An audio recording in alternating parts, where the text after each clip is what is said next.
감사합니다. 가사 자체가 우리에게 좋은 메시지를 준 것 같습니다.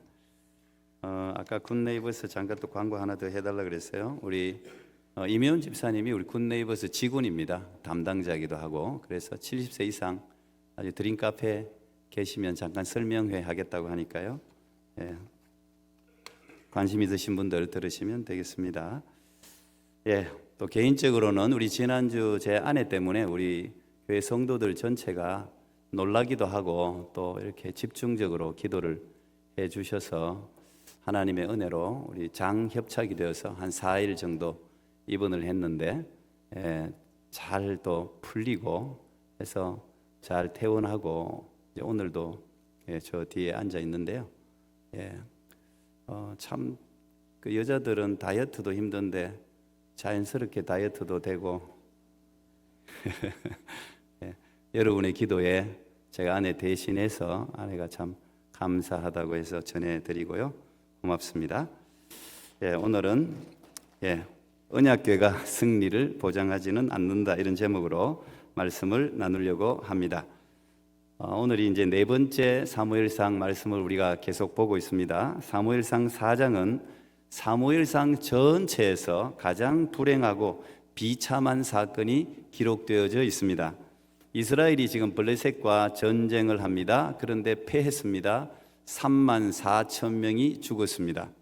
엎친 데 덮쳐서 이스라엘에서 아마 가장 소중한 거 하나를 꽂으라면 언약궤일 텐데 그 언약궤를 빼앗기게 됩니다. 또 이 전쟁에서 엘리의 두 아들, 제사장 역할을 하고 있던 홈니와 비느하스가 전쟁에서 사망하게 됩니다. 또 이 소식을 전해들은 그 당시 최고 영적 지도자 또 대제사장 역할을 하고 있던 엘리가 언약궤가 빼앗겼다는 이야기를 듣자마자 의자에 앉아 있다가 넘어져서 목이 부러져서 죽게 됩니다. 이게 아마 대략 BC 1075년경쯤 될 것 같아요. 이 사무엘상 4장 전체를 한 구절로 요약한다면 4장 22절 마지막 구절입니다. 이렇게 기록되어져 있습니다. 또 이르기를 하나님의 궤를 빼앗겼으므로 영광이 이스라엘에서 떠났다 하였더라. 잘 아시다시피 전쟁이 패했다는 소식 듣자마자 일찍 좀 조산을 한 경우인데요. 비나스의 아내가 아이를 출산합니다. 출산하자마자 그 아이의 이름을 이가봇, 하나님의 영광이 떠났다, 이렇게 이름을 붙이게 되었습니다.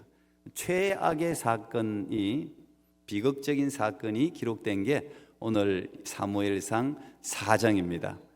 제가 시리즈로 강해를 하다 보니 피해갈 수가 없습니다. 한 장 한 장씩 지금 여러분과 말씀을 나누는데요. 그런데 이런 비극적인 4장의 첫 구절, 이 첫 구절이 제 눈에 들어왔습니다. 오늘 읽은 4장의 1절 첫 시작은 이렇게 시작됩니다. 사무엘의 말이 온 이스라엘에 전파되니라. 3장에서 사무엘이 태어났을 때 그 시대 상황이 어땠습니까? 말씀이 아주 희귀했습니다. 오늘날로 치면 아마 성경책 한 권 찾기도 어려웠습니다. 이상이 보이지 않았습니다. 오늘 우리로 이야기하면 은혜가 임하지 않은 거예요.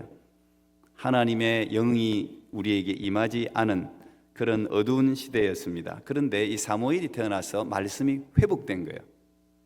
부흥의 전조를 느끼게 됩니다. 3장 마지막 구절부터 오늘 4장 1절까지 이어집니다. 사무엘의 말이 온 이스라엘에 전파되니라. 그 후 이스라엘은 하나님께로 돌아왔고 다시 영적 부흥이 시작되었다. 이렇게 이어져야 이 말이 맞는 거예요.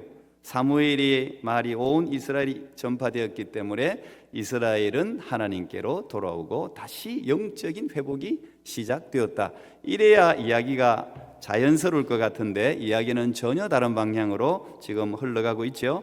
사무엘의 말이 온 이스라엘에 전파되었지만 이스라엘은 블레셋과 전쟁을 치르게 되고 그 전쟁에서 대패해서 언약궤까지 빼앗기게 되었다. 이렇게 스토리가 흘러갑니다. 무슨 말을 하고 있습니까? 말씀이 온 이스라엘에 전파되었다고 해서 영적 부흥이 오는 게 아니라는 이야기입니다. 오늘 우리대로 표현하면은 오늘날처럼 말씀이 홍수처럼 흘러 넘치지만 그게 영적 부흥을 뜻하는 것은 아니라는 이야기예요. 우리가 유튜브를 틀면 온갖 유명하고 은혜로운 목사님의 설교를 그렇게도 많이 들을 수 있는 시대를 살아가지만 교회는 점점 축소되고 있습니다. 지금 블레셋과의 전투에서 이스라엘을 지도하는 사람은 이스라엘 장로들입니다. 그 당시 핵심적인 지도자가 없었죠. 이 대패 때문에 이스라엘 백성은 나중에 사무엘에게 왕을 요구하게 되지 않습니까? 아마 그들은 블레셋과의 전투에서 충분히 이길 거라고 오판했던 것 같습니다. 그래서 그 당시에 이 블레셋이라는 나라가 어떤 나라입니까? 지중해 지역에서 건너와서 가장 먼저 철기 문화를 받아들인 나라입니다. 철제, 도구를, 전차를 가지고 있는 강력한 민족이었습니다. 그런데 이스라엘 민족이 전쟁을 벌인 곳은 들판이었습니다. 평범한 들판에서 그들 이기려고 했던 거죠. 이길 수 있다고 자만했던 것입니다. 그리고 처음 전투에서 4,000명의 전사자가 나고 그들은 후퇴했습니다. 오늘 3절을 보니까 그들은 매우 다급합니다. 패배하고 난 후에 지도자, 지휘자 회의를 열었겠죠.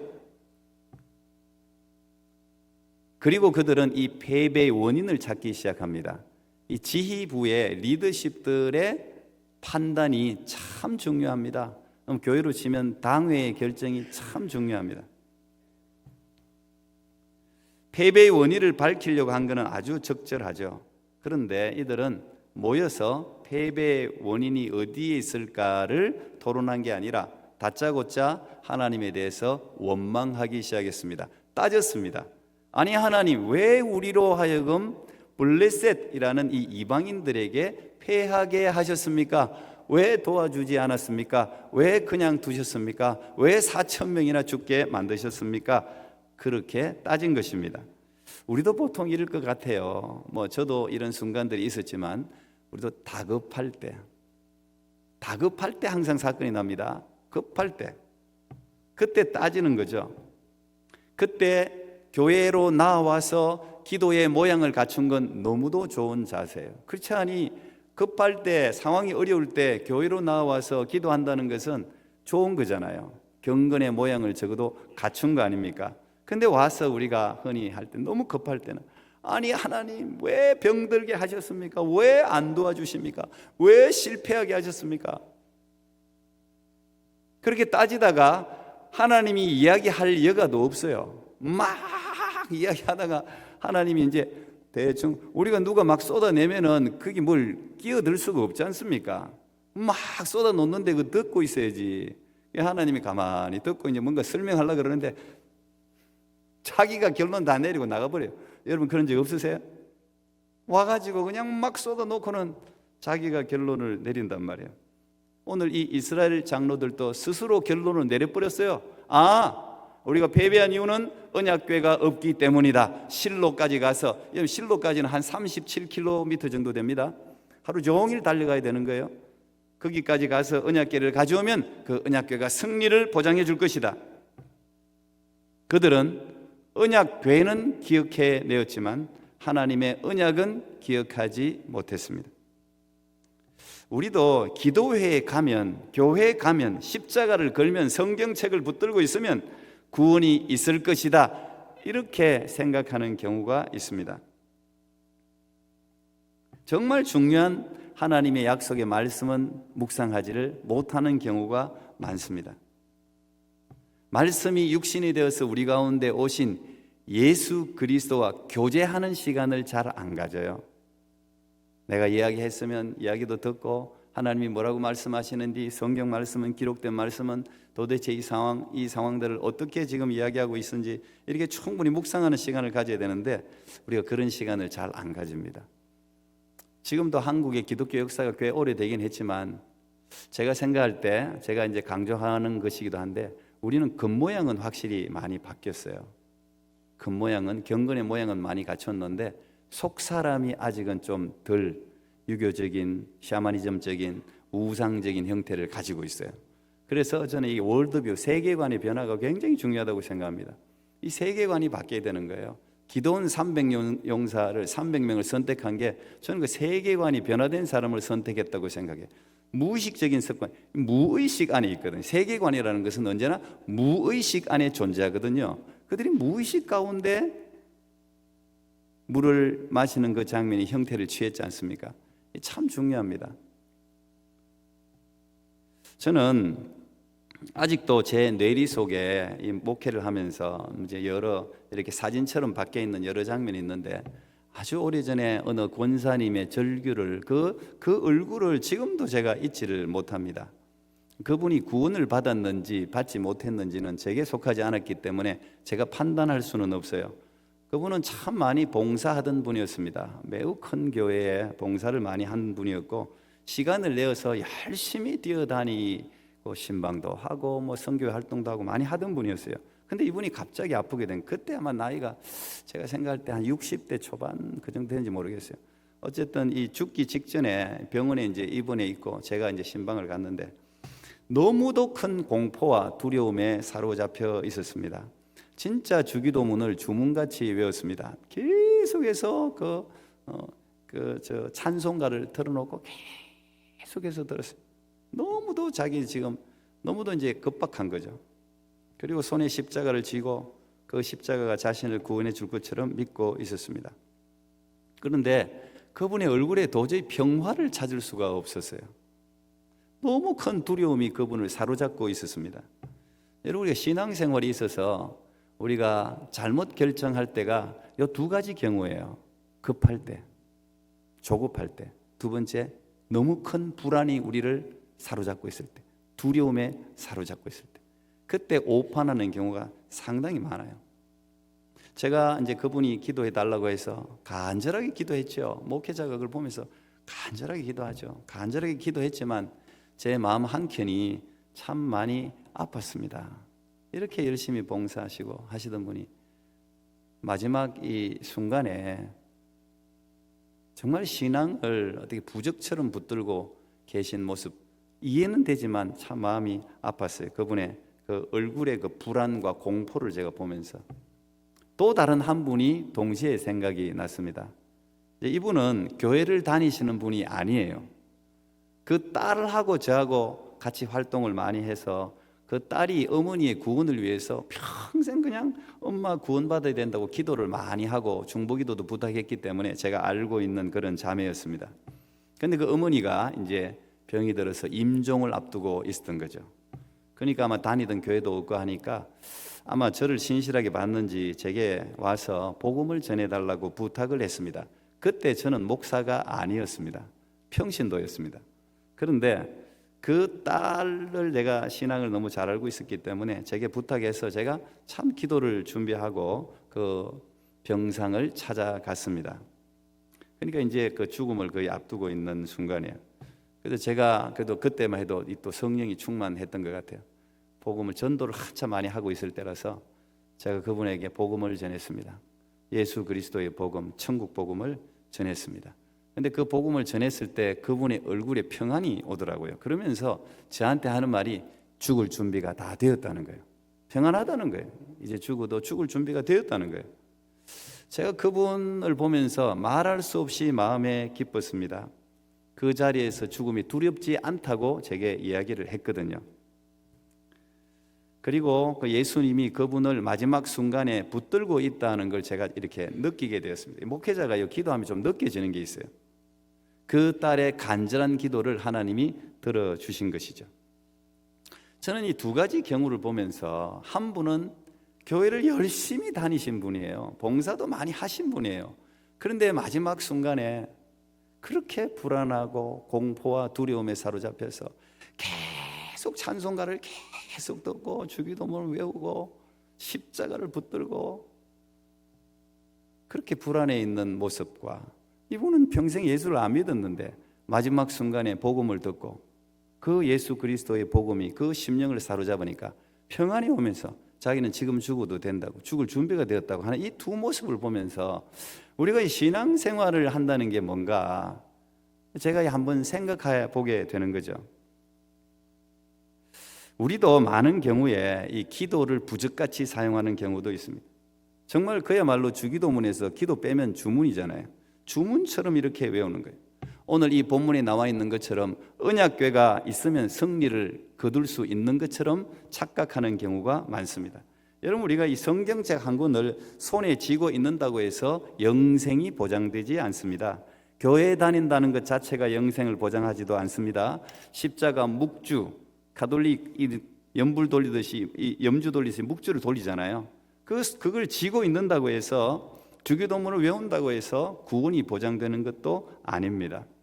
하나님은 이스라엘 백성들에게 언약궤를 메고 전쟁터로 나가서 싸우라고 명령한 적이 없어요. 이들은 그 음성을 들을 생각도 안 했어요. 만약에 하나님께서 언약궤, 하나님의 임재의 상징, 나의 영광의 상징인 언약궤를 메고 제사장들이 믿음을 가지고 먼저 앞장서라, 그런 적이 있지 않습니까? 여호수아 때 제사장들이 언약궤를 메고 요단강을 먼저 밟았지 않습니까? 그때 요단강이 갈라졌잖아요. 그건 하나님의 명령이었습니다. 하나님이 그렇게 하라고 한 거예요. 여리고성도 언약궤가 앞장서가 나갔잖아요. 여리고성이 무너졌습니다. 하나님의 명령이 그랬다면 그 언약궤는 하나님이 그 자리에 함께 하는 것이죠. 그런데 이들은 자기들 생각으로 그냥 언약궤를 부적처럼 그냥 가지고 오면 이긴다고 생각을 한 것이죠. 우리가 아무리 급해도 급하죠. 갑자기 일어나는 모든 일은 급해요. 급한 순간들이 우리에게 너무도 많아요. 근데 이럴 때 하나님의 음성에 귀를 기울여야 되는 순간이에요. 그 순간이 하나님의 역사를 경험할 수 있는 순간이에요. 이스라엘 백성들이 홍해를 만났을 때 뒤에 바로 군사가 올 때 얼마나 급했습니까? 앞에 나가지도 못하고 뒤로 물러가지도 못하고 급해가지고 모세조차도 당황하지 않았습니다. 모세도 당황한 거예요. 도대체 이걸 어떻게 해야 되나? 모세 보고 하나님 호통쳤잖아요. 뭘 그리 당황해하냐면 이스라엘 백성들이 자기를 죽이려고 하니까 그냥 너는 가만히 있어서, 너는 가만히 있어서. 가만히 쓴다는 게 중요해요. 가만히 쓴다는 건 아무것도 안 한다는 게 아니에요. 우리의 영적 안테나를 하나님을 향해서 포커스를 맞춘다는 이야기예요. 그러면 내가 하는 구원을 보게 될 거예요. 하나님이 일한다는 거예요. 우리가 아무리 급할 때 여러분 정신 차려야 됩니다. 호랑이의 굴에 들어가도 정신 차리면 산다고 하는 것처럼 우리가 아무리 급해도 하나님은 시간을 조정하는 분인 줄 믿습니다.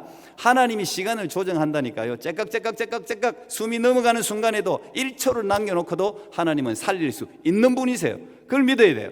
내 시간 따라가면 안 되는 거예요. 하나님의 시간이 있는 거예요. 그때야말로 정말 우리가 가지고 있는 겨자씨만한 믿음을 발동해야 되는 순간에 하나님의 시간은 언제나 우리 시간과 다르다는 사실을 기억할 필요가 있습니다. 사무엘의 말이 온 이스라엘에 전파된다고 해서 이스라엘이 구원받는 게 아닙니다. 하나님의 말씀에 각자의 반응이 중요한 거예요. 말씀이 유튜브를 통해서 아무리 전파되면 뭐합니까? 각자의 반응이 중요한 거예요. 예루살렘 성이 이스라엘의 승리를 보장하지 않습니다. 하나님은 오히려 예루살렘 성을 부셔버렸습니다. 4절에 보니까 홈리와 비나스가 언약궤를 관리하고 있는데 이 언약궤 가져오라 그러니까 홈리와 비나스도 들렁들렁 그 언약궤를 가지고 가요. 그 37km. 홈리와 비나스는 이미 우리가 말씀을 들었지만 불량자고 망난입니다. 하나님을 전혀 모르는 자들입니다. 하나님은 이미 2장에서 그들을 평가했습니다. 그들을 죽이겠다고 심판을 선고했습니다. 그들은 제사를 멸시하는 자들이었습니다. 하나님을 업신여기는 자들이었습니다. 그런데 이런 자들이 하나님의 영광의 상징인 언약궤를 관리하고 있었던 거죠. 오늘날로 비교하자면 이게 비교가 맞을지는 모르겠습니다만 하나님을 전혀 만나지 못한 사람, 하나님을 믿지도 않는 사람이 설교를 하고 있는 겁니다. 목회를 하고 있는 거예요. 거기에서 목양받는 성도들이 어떻겠습니까? 이 홈리와 비나스가 영적인 지도자로 서 있는 이스라엘의 형편이 어땠겠냐고요. 하나님의 영광이 떠났죠. 하나님은 이미 그들과 함께 계시지 않습니다. 언약궤는 그냥 나무 괴짝이에요. 그들이 뭐 하나님을 알아야지요. 껍데기를 섬기고 있었던 것입니다. 우리도 마찬가지입니다. 예배만 드리면 안전하다고 생각하면 안 됩니다. 구약의 말라기는 빈 껍데기인 예배를 하나님이 싫어한다고 기록되어져 있습니다. 그래서 말라기로 말라기에서 구약이 멈춘 거 아닙니까? 오히려 하나님은 말라기를 통해서 누가 저 성전문을 좀 닫아줬으면 좋겠다. 예루살렘 성이 처참하게 파괴된 것이 예배 의식이 없어서가 아니죠. 말씀이 없어서도 아닙니다. 목사가 없어서도 아닙니다. 바리새인이 없어서도 아닙니다. 왜 예루살렘 성이 처참하게 파괴되었습니까? 하나님에 대한 경외심이 없었어요. 하나님을 몰랐어요. 하나님을 존귀 여기는 마음이 없었습니다. 자신의 행위를 하나님의 말씀에 비추어서 회개하는 마음들이 하나도 없었어요. 그래서 예레미야는 완전히 파괴된 예루살렘 성에 서서 슬픈 노래를 불렀습니다. 그 예레미야 예가지 않습니까? 그 예레미야 예가에서 너무도 슬프다 이 성이 하면서 예레미야가 막 너무도 처참하게 무너진 얼굴이 막 새카맣게 못 먹어가지고 타버린 그 사람들을 바라보면서 예레미야 마음에 하나님의 성령께서 은혜를 주죠. 두 가지를 깨닫습니다. 두 가지를. 첫 번째, 예레미야 예가 3장 22절 23절 여호와의 인자와 긍휼이 무궁하심으로 우리가 진멸되지 아니함이니이다. 이것들이 아침마다 새로우니 주의 성실하심이 크시도소이다. 무슨 말입니까? 놀라지 마라. 예루살렘 성이 무너졌다고 끝난 게 아니라는 거예요. 이스라엘 사람들은 예루살렘 성을 섬기고 있었던 거예요. 이 예루살렘 성이 무너지면 하나님의 역사가 끝났다고 생각한 거예요. 하나님이 죽었다고 생각하는 거예요. 그런데 오늘 예레미야가 깨닫기를 인자와 긍휼이 무궁하심으로 우리가 진멸되지 아니했다. 예루살렘 성이 무너졌다고 끝난 게 아니다. 완전히 우리가 사업에 실패했다고, 예수 믿는 사람이 망했다고, 그게 하나님의 실패를 의미하지는 않는다는 것입니다. 하나님은 여전히 일하고 계시면서 자신의 영광을 스스로 이루어 가십니다. 눈에 보이는 언약궤가 승리를 보장해 주지 않지만 언약궤가 없다고 해서 하나님의 역사가 멈추었다고 좌절할 필요가 없다는 것입니다. 우리를 향한 하나님의 자비하심과 긍휼하심은 영원하다는 거예요. 아침마다 새롭고 늘 새로우니 주의 성실이 큼이라. 성실하신 주님. 놀랍죠. 우리의 삶이 깨어졌다고 해서 좌절할 필요가 없습니다. 언제든지 하나님은 우리가 돌아가기만 하면 우리를 새롭게 고치시는 분이신 줄 믿습니다. 두 번째 예레미야가 깨달은 게 있습니다. 예레미야 예가 3장 22절 23절이에요. 살아있는 사람은 자기 죄들 때문에 벌을 받나니 어찌 원망하랴. 우리가 스스로 우리의 행위들을 조사하고 여호와께로 돌아가자. 이스라엘이 패배했을 때, 우리가 실패했을 때, 좌절했을 때, 넘어졌을 때, 갑작스런 불행을 당했을 때 우리가 해야 할 일이 뭐예요? 물론 당황스럽죠. 당혹스럽고 어떻게 될지 알지 못하고 눈앞이 캄캄하고 아무것도 안 보이고 머리도 안 돌아가고. 그러나 우리가 그럴 때 해야 될 게 오늘 예레미야가 말한 것처럼 우리 자신의 행위를 조사해야 돼요. 조사하고 돌아보아야 됩니다. 우리가 스스로를 돌아보고 회개하면 하나님은 언제나 우리를 새롭게 하십니다. 하나님이 전쟁의 선두에서는 걱정하지 말아요. 걱정하지 말아요. 이제 다음 주 우리가 5장을 볼 텐데, 제가 다음 주 여러분 주보에 나와 있지만 5장의 설교 제목을 하나님은 스스로 일하신다 이렇게 잡아놨어요. 이제 언약궤 뺏겼기 때문에 끝났다, 천만에요. 이제 그때부터 하나님이 일하기 시작하는. 언약궤는 상징물일 뿐이에요.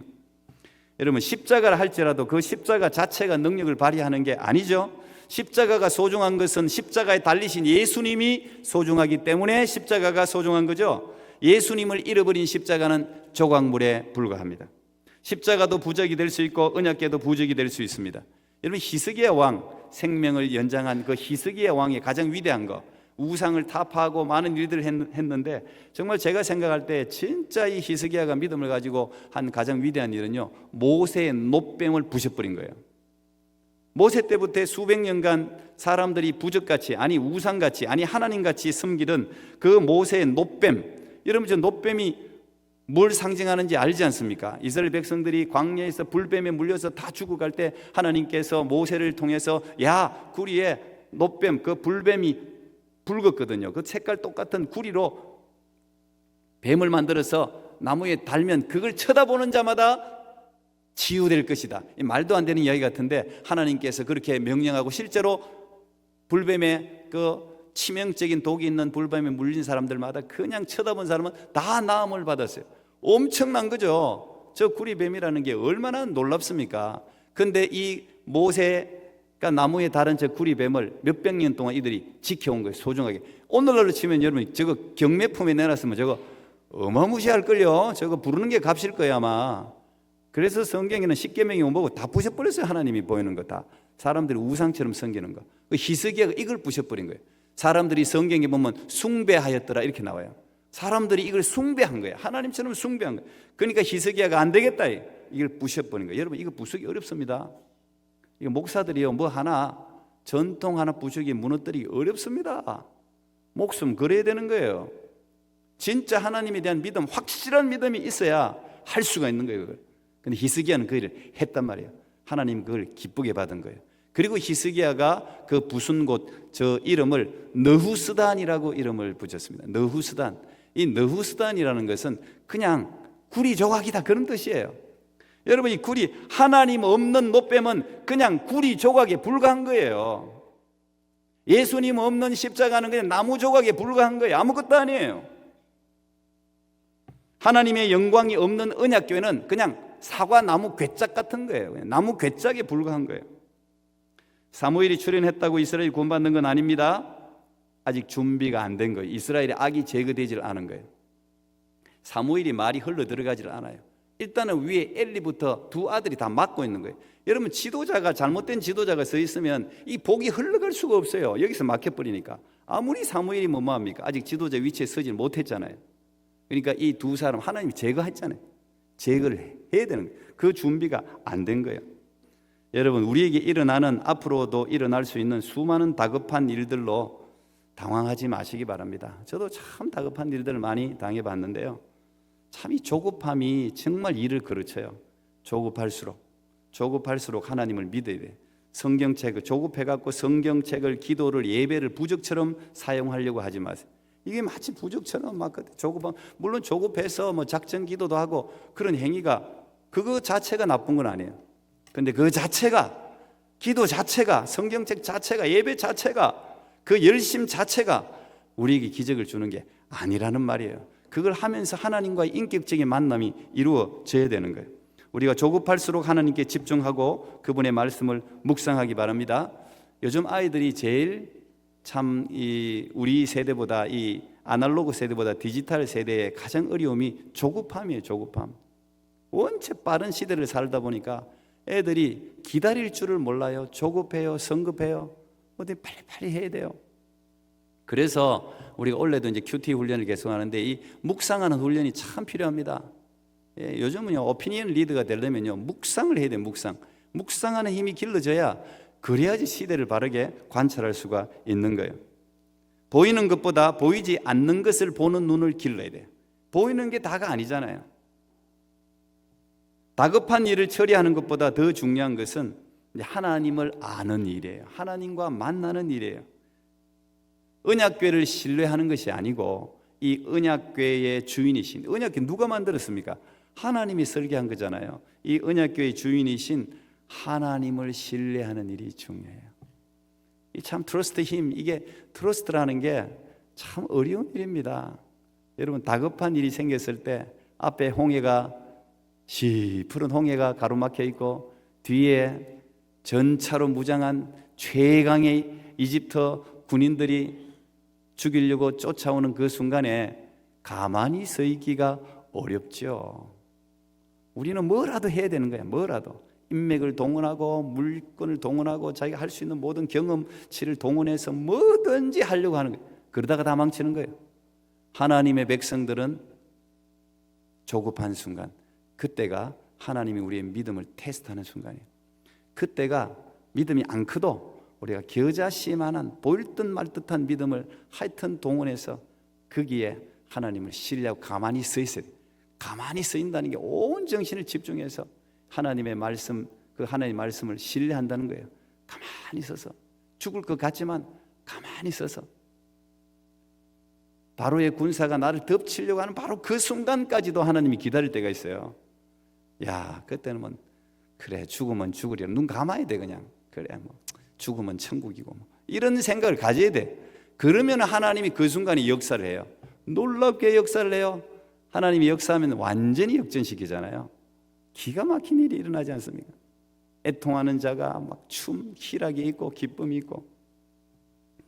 저는 오늘 시편 37편으로 오늘 말씀을 마무리하겠습니다. 오늘 전체 말씀을 요약한다고 생각하고 오늘 시편 37편 6절 9절까지 제가 우리 읽을 수 있으면 같이 천천히 하나님 주시는 말씀으로 같이 읽으면서 말씀을 마무리하겠습니다. 또 여호와를 기뻐하라. 그가 내 마음의 소원을 네게 이루어 주시리로다. 내 길을 여호와께 맡기라. 그를 의지하면 그가 이루시고 내 의를 빛같이 나타내시며 내 공의를 정오의 빛같이 하시리로다. 여호와 앞에 잠잠하고 참고 기다리라. 자기 길이 형통하며 악한 꾀를 이루는 자 때문에 불평하지 말지어다. 분을 그치고 노를 버리며 불평하지 말라. 오히려 악을 만들 뿐이라. 진실로 악을 행하는 자들은 끊어질 것이나 여호와를 소망하는 자들은 땅을 차지하리로다. 여호와께서 사람의 걸음을 정하시고 그의 길을 기뻐하시나니 그는 넘어지나 아주 엎드러지지 아니함은 여호와께서 그의 손으로 붙드심이로다. 아멘. 기도하겠습니다. 하나님 감사합니다. 언약궤가 승리를 보장하지 않는다는 제목의 말씀을 허락해 주셔서 감사합니다. 하나님, 우리 연약함을 아십니다. 우리도 다급한 일을 만나면 당황스럽습니다. 어떻게 해야 할지를 알지를 못할 때가 많습니다. 아버지여, 그때 성령께서 우리의 마음을 붙드시고 함께 해주셔서 가만히 있어서 하나님의 구원을 바라볼 수 있는, 하나님을 온전히 신뢰할 수 있는 우리들이 될 수 있도록 도와주시고 그 가운데 역전시키시고 가장 좋은 것을 주시는 그 하나님을 만나는 인생 역전의 선물을 받는 하나님의 모든 백성들 되게 하여 주시옵소서. 지금도 어려운 가운데 있는 우리 성도들이 있습니까? 하나님은 살아계십니다. 반드시 하나님은 보고 계시고, 하나님, 우리가 주님을 끝까지 신뢰할 때 하나님이 일하심을 믿게 하여 주시옵소서. 예수님 이름으로 기도하옵나이다. 아멘.